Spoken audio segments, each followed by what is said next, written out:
Hot medical topic right now, Jamie. Those extra pounds on the waistline, don't look at me, are more than a vanity concern. They can also be a sign of a very serious health risk. Dr. David Samadi is a member of our Fox News Medical A team and the vice chair of urology at New York's Mount Sinai Hospital. Doc, let's get right to it. This is a very serious issue. It is. And also what we want people know is look at the waistline. And it's very easy to measure this. You look at your height in inches divided by 2, and that should be the waistline. For women, it should be less than 35. For men, it should be less than 40. I use body mass index in my practice, and that's actually quite helpful. And there are some measures. Okay. Well, you talk about waistline. Jamie, you fit the bill. I've got some work to do, obviously. So no, this is a very important topic for all of us. really isn't for you or me. We want to keep folks healthy, and a lot is stored at the waistline. Doc, what difference can it make if you actually can trim your waist, and how do you do it? Okay, that's a very good question. So what we have over here is the actual belly fat. What we're talking about is not the subcutaneous fat, which is a patient that look like a pearl shape.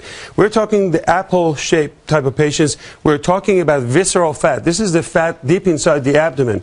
Jamie, what it does, it's actually working like an organ. It works like a thyroid or pancreas. It actually can secrete hormones that can cause inflammation on the vessels and on the heart, known as cardiovascular disease. What's interesting is on the liver, it actually sits by the gate, and it can actually increase the fatty acid. It increases the bad cholesterol, lowers the good cholesterol, and your triglyceride and cholesterol can go up. The effect of it on the muscle is devastating. By reducing the amount of insulin and the fact that it won't work, the sugar will go up, and the patients can end up with diabetes mellitus.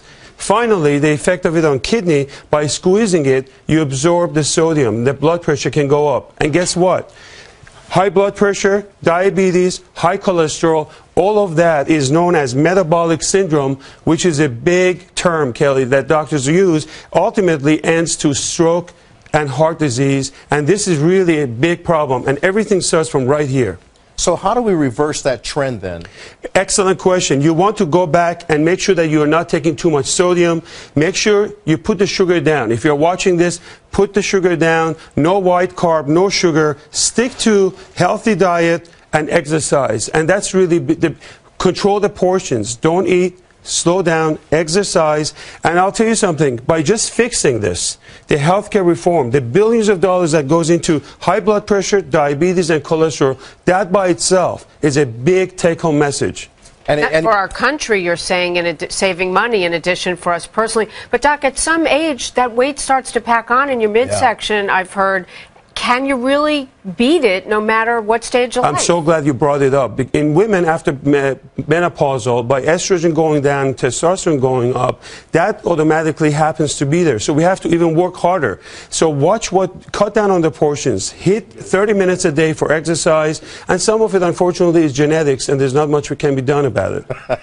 The genetic part. But we can do something about getting out there, exercising 30 minutes a day, and cutting down on proportions. There's a lot of important information over here, and if we really pay attention to it every day, we can beat this. I'm convinced. For the first time, you just explained it in a way that makes total sense, that all those things can come from the gut. And I'm looking around, and all our camera guys checking themselves out, and I think we're all going to work harder this week, Doc. Thank you so much. Thank you so much. Sir. That was so interesting, Kelly. Good advice for a lot of us. That will do it for us. I'm Kelly Wright. I'm Jamie Colby. See you tomorrow at 10 a.m. Eastern. Keep it right here on the Fox News channel for the very latest of all the news around the globe. The Journal Editorial Report is next. Have a great day. Indeed.